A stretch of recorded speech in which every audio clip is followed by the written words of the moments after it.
Hello friends, this is Rahi and welcome to our channel B Ed वाले। तो आज हम बात करने वाले हैं कुछ शास्त्रीय नृत्यों की। जैसे कि मैंने पहली वीडियो भी बनाई है, उसमें मैंने नृत्य को डिस्कस किया है और 2 शास्त्रीय नृत्यों को डिस्कस किया है। ये उसका सेकंड पार्ट है।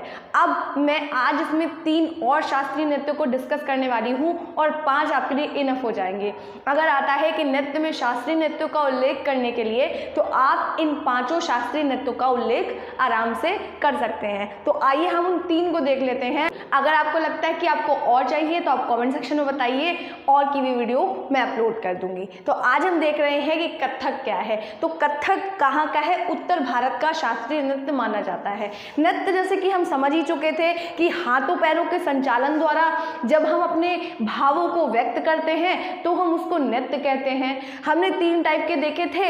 एक हमारा था जो क्षेत्रीय नृत्य था, जो कि परंपराओं से चला आ रहा था, कोई नियम में बना हुआ नहीं था, तो उसको हमने क्षेत्रीय यानी लोक नृत्य कह दिया था। फिर उसके लिए नियम बने, फिर जो नियमों में बंध गया, जिसके लिए अधिक साधना की प्रशिक्षण का जरूरत होने लगी, प्रशिक्षण के, तो वो उसको हम क्या कहने लगे? शास्त्रीय नृत्य कहने लगे। तो अब हम पढ़ रहे हैं उन्हीं में से एक जिसको हम कथक कहते हैं। कथक के लिए भी प्रशिक्षण की आवश्यकता होती है, यानी ये भी एक शास्त्रीय नृत्य है। ये उत्तर भारत का शास्त्रीय नृत्य है और बहुत ही ज़्यादा प्रसिद्ध है नृत्य शैली जो है, और पूरे विश्व में विख्यात है। मतलब सभी जगह जो उत्तर भारत में ज़्यादातर प्रसिद्ध है, और वैसे तो ये संपूर्ण विश्व में विख्यात है। इसका बहुत ही ज़्यादा वर्णन देखने को मिलता है और इसका इतिहास जो है बहुत ज़्यादा मतलब फैला हुआ है। ठीक है, इसमें ये जो है, इसका जो इतिहास है वो विभिन्न परिधियों में देखने को मिलता है, और इसका इतिहास जो है वो ज़्यादातर उत्तर भारत के, जितना भी उत्तर भारत का एरिया है उनसे हमें प्राप्त होता है। अब अगर हम बात करें तो सामान्य बोलचाल में जो है वो कथक का अर्थ क्या होता है? तो कथक का अर्थ होता है कथा कहने वाला। ठीक है, पहले क्या होता था, कुछ लोग थे, प्राचीन काल की यहाँ पे बात हो रही है कि कुछ लोग थे, क्या करते थे? कथा को सुनाया करते थे। जो कथाएं जो थी वो देवी देवताओं पे आधारित होती थी और वीर वीरांगनाओं पे आधारित होती थी। लेकिन जब समय बढ़ा और मानव का विकास हुआ, उसके साथ साथ उन्होंने कथाओं के साथ साथ संगीत को जोड़ा। कथाओं को संगीत मतलब कथाओं के सुनाने के साथ साथ कुछ संगीत भी उसमें ऐड कर दिया, कुछ नृत्य के माध्यम से। ये जो हमारे नृत्य हैं उनमें कई सारे नृत्य ऐसे हैं जिनमें कथाओं का वर्णन किया जाता है। फिर अभिनय को जोड़ दिया, तो उन लोगों ने समय के साथ साथ अपनी कथाओं में इन सब चीज़ों को ऐड कर दिया। ठीक है, जिससे क्या हुआ? लगातार विकास होता रहा और जिससे कथक नृत्य का भी विकास हुआ। फिर कह रहे हैं जब प्राचीन काल की बात मतलब नृत्य से निकला, तो क्या हुआ? आगे जब मध्यकाल आया तो उसमें जो मुस्लिम शासक थे उन्होंने क्या किया? उन्हें नृत्य में काफ़ी ज़्यादा दिलचस्पी थी, तो उन्होंने जो कथक नृत्य था उसको थोड़ा सा आश्रय दिया। लेकिन ये जो नृत्य था वो एक तरीके से बाजारू बन गया, मतलब बाजार में आ गया ये नृत्य जो कथक था। ठीक है, तो फिर उसके बाद अगर हम बात करें, जब आधुनिक काल आया, जब आधुनिक काल में जो अंग्रेज थे तो उन्हें नृत्य में ज़्यादा दिलचस्पी नहीं थी, तो उन्होंने क्या किया? इसे कोई प्रोत्साहन नहीं दिया। तो धीरे धीरे इसकी जितनी भी कलाएँ थी या कुछ भी जो भी इसका इतिहास था वो धीरे धीरे दबने लगा था। जब 1947 में आज़ादी मिल गई तो इसने फिर से जो कथक नृत्य का जितना भी इतिहास था उसने पुनः से खुद को व्यवस्थित करना शुरू कर दिया, पुनः से निर्माण होना शुरू हो गया, क्योंकि जो लोग थे वो नृत्य में दिलचस्पी रखते थे, संगीत में दिलचस्पी रखते थे, और नई नई कलाओं का और विकास होना शुरू हो गया। और जो कथक नृत्य है उसमें मंदिर और दरबार दोनों की छाप देखी जाती है। फिर हम देखें तो वर्तमान समय में जो इसकी वेशभूषा है, जो रूप सज्जा है, जैसी प्राचीन काल में हुआ करती थी वैसी आज के समय पे कथक की वेशभूषा, रूप सज्जा और मंच जो व्यवस्था होती है और जो प्रकाश की व्यवस्था होती है वो सब अलग है। यानी प्राचीन काल से भिन्नता पाई जाती है वर्तमान समय में। जो कथक की जो व्यवस्था थी, जो पहनावा था, जो वेशभूषा थी, जो रंग, जो मंच व्यवस्था थी, वो सब अलग पाई जाती है प्राचीन समय से। तो अगर हम बात करें तो जो कथक है वो एकल नृत्य है, लेकिन वर्तमान समय में ये भी देखा गया है कि ये समूहों में किया जाता है सुविधा के अनुसार।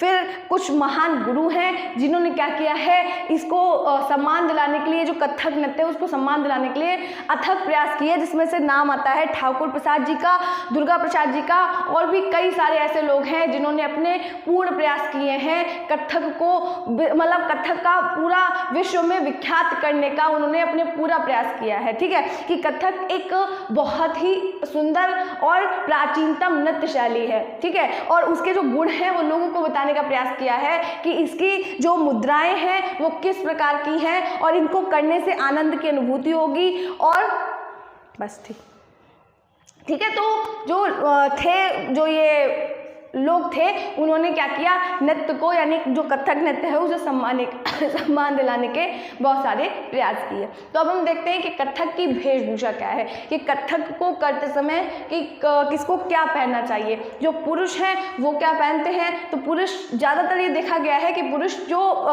पुरुष थे, मतलब मध्यकालीन का प्रभाव पड़ा था, जो मध्यकालीन जो मुस्लिम थे वो जो पहनावा पहनते थे उसका प्रभाव कथक पे पड़ा था, जो कथक नृत्य है उस पर, ठीक है। तो जो पुरुषों की वेशभूषा थी वो कैसी थी, चूड़ीदार पजामा था, ठीक है, चूड़ीदार पजामे के साथ क्या घेरदार जो था बरामदी जो कुर्ता हुआ करता था वो पहनते थे, और कुर्ते के ऊपर एक शेरवानी टाइप की पहना करते थे, जैसे पुराने समय के यानी मध्यकाल के जो राजा पहना करते थे, बिल्कुल वैसा ही। और सर पे क्या डालते थे, चुन्नटदार जो टोपी होती थी उसको पहना करते थे। स्त्रियां क्या और भी कई सारी देखा जाता था, मतलब एक कोई परमानेंट नहीं था कथक में, और भी कई तरीके से लोग अपने ऊपर के पहनावे को बदलते रहते थे, और ऐसे रंगों का प्रयोग किया जाता था कि जो दर्शकों को आकर्षित करें और जो प्रदर्शन करता है यानी जो अभिनय करता है उसके व्यक्तित्व को छुपाए नहीं, ठीक है। तो ऐसे रंगों का प्रयोग किया जाता था, और ना ज़्यादा ढीला होता था और ना ज़्यादा टाइट होता था, बिल्कुल परफेक्ट होता था, मतलब जो शेप होता था वो बिल्कुल ठीक होना चाहिए, कंफर्टेबल होना चाहिए।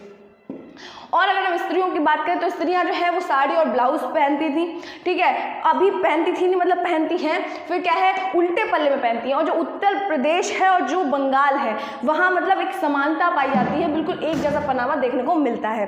फिर क्या है, लेकिन वो जो साड़ी पहनती हैं उसके नीचे एक चूड़ीदार पजामे भी पहनती हैं, क्योंकि जो कथक नृत्य है उसमें घूमने की ज़रूरत होती है, और चक्कर लगाने के लिए साड़ी में अगर चक्कर लगाएंगी तो वो गिर जाएंगी, इसीलिए साड़ी के साथ में वो क्या चूड़ीदार पजामा पहनती हैं, ठीक है। और वो कई प्रकार के आभूषणों को, इसमें कई प्रकार के आभूषणों को बड़ा महत्व दिया गया है, कुछ फूलों के आभूषणों का भी प्रयोग किया जाता है, कई इसमें भी मतलब आजकल क्या हो गया है कि ज़रूरी नहीं है साड़ी ब्लाउज जो है वो इस तरीके का जो उनका वेशभूषा है, जो साड़ी बताई जा रही है यहाँ पे वो बनी बनाई भी आती है ना, तो वो उसका भी प्रयोग किया जा सकता है। तो अपनी सुविधा के अनुसार इसमें पहनावा होता है, ठीक है। और एक जो कंट्रास्ट की अगर हम बात करें तो जो कुर्ता और पैजामा होता था उसमें से कोई एक वाइट रहता था ना, सफ़ेद रंग का एक रहेगा, या तो कुर्ता या तो पैजामा, ठीक है। तो ये क्या थी, कथक की वेशभूषा थी। तो अब हम देखते हैं उड़ीसी नृत्य। उड़ीसी नृत्य क्या देखते हैं कि दूसरा हमारा जो शास्त्रीय नृत्य है यानी, ठीक है, तो इसको हम कह रहे हैं उड़ीसी। उड़ीसी कहाँ प्रसिद्ध है, उड़ीसा में, जो कहाँ है, भारत के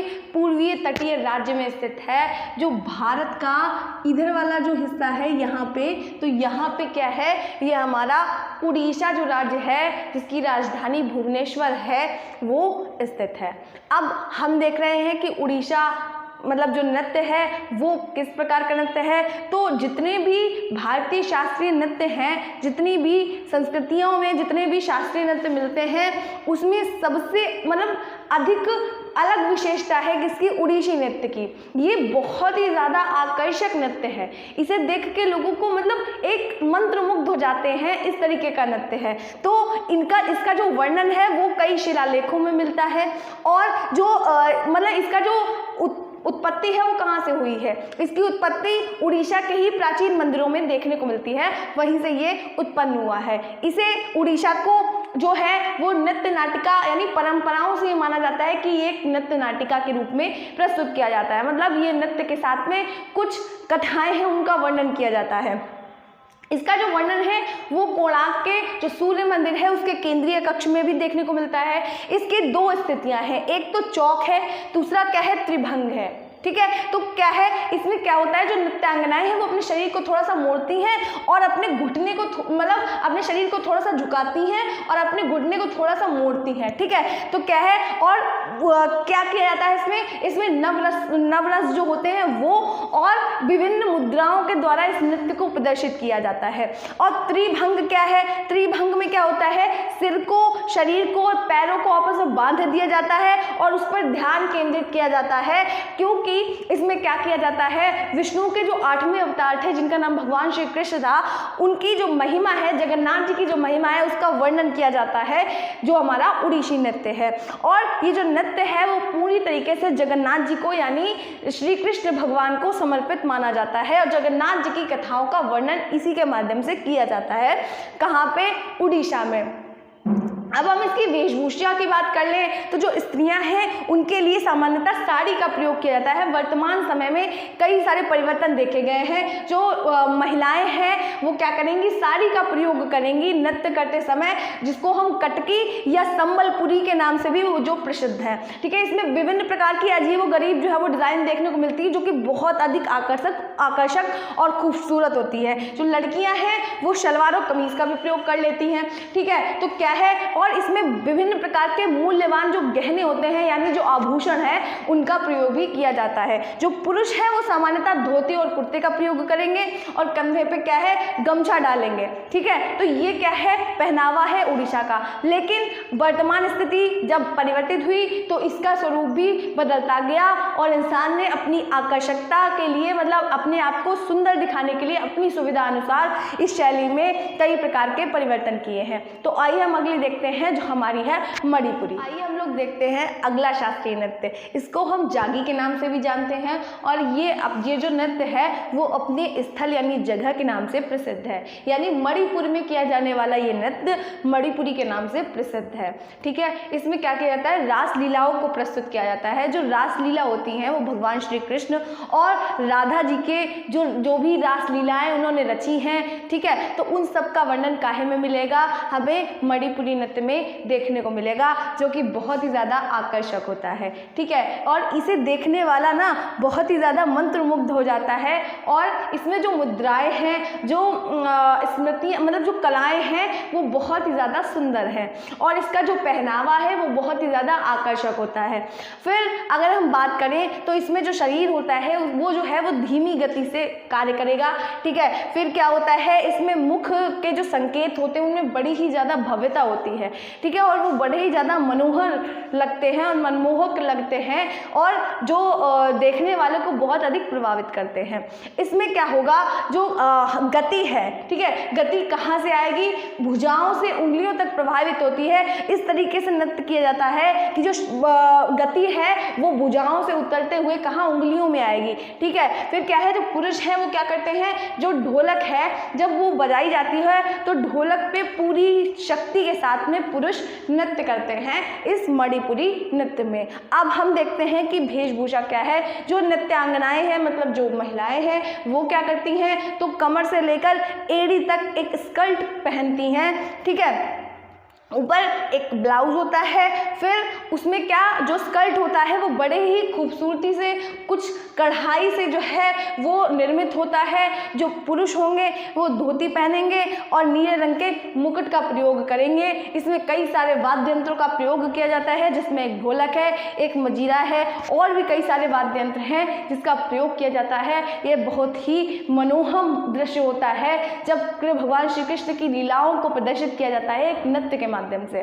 तो देखते हैं अगला नृत्य क्या है। अगला शास्त्रीय नृत्य देखते हैं। ये अगर हम कथकली की बात कर रहे हैं, ठीक है, तो कथकली सबसे प्राचीनतम नृत्य शैलियों में से एक माना जाता है। ठीक है, इसका उदय कहाँ हुआ है, जो भारत का दक्षिण पश्चिमी जो क्षेत्र है वहाँ से इसकी उत्पत्ति मानी जाती है।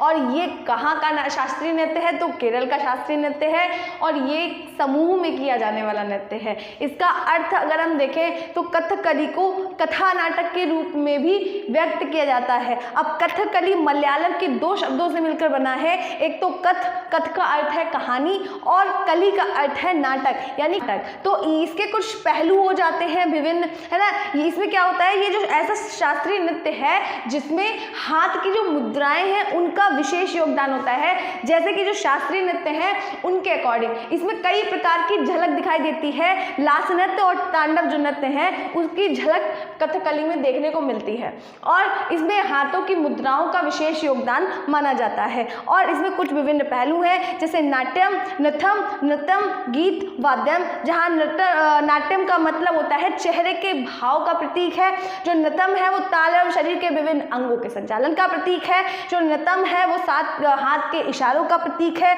जो गीत है वो गाने वाले जितने भी चीज़ें हैं उनसे संबंधित यानी उनका प्रतीक है, जो वाद्य में यानी बजाने वाले जो यंत्र हैं उनका प्रतीक माना जाता है। अब हम इसकी वेशभूषा को देखेंगे कि जो कथकली है उसमें किस प्रकार की पहनावा यानी पोशाक होती है। तो इसमें विस्तृत श्रृंगार होता है, मतलब जो श्रृंगार है वो एक विशेषता है कथकली की, और जो पात्र हैं उन्हें उनके श्रृंगार के द्वारा, उनकी पोशाक के द्वारा ही पहचाना जाता है कि ये जो है वो कथकली के नर्तक हैं या नर्तकियां हैं। अब जो महान पुरुष हैं उनके चेहरे क्या होते हैं, वो हरे रंग के होते हैं, और जैसे जो रावण है यानी जो दुष्ट दानव है उनके चेहरों मतलब उनके गले पे एक जख्म का निशान बनाया जाता है लाल रंग का, और उसके साथ हरे रंग का भी प्रयोग किया जाता है, हरे रंग को चित्रित किया जाता है। जो बुरे पात्र हैं उनको लाल दाढ़ी के साथ में लाल रंग का प्रयोग किया जाता है उनके चेहरे पे, और जो शिकारी है वो काले रंग का प्रयोग करता है। ठीक है, आज हमने देखा कई सारे शास्त्रीय नृत्यों को। अगर वीडियो अच्छी लगी हो तो वीडियो को लाइक करना, चैनल को सब्सक्राइब करना मत भूलिएगा। मिलते हैं नेक्स्ट वीडियो में।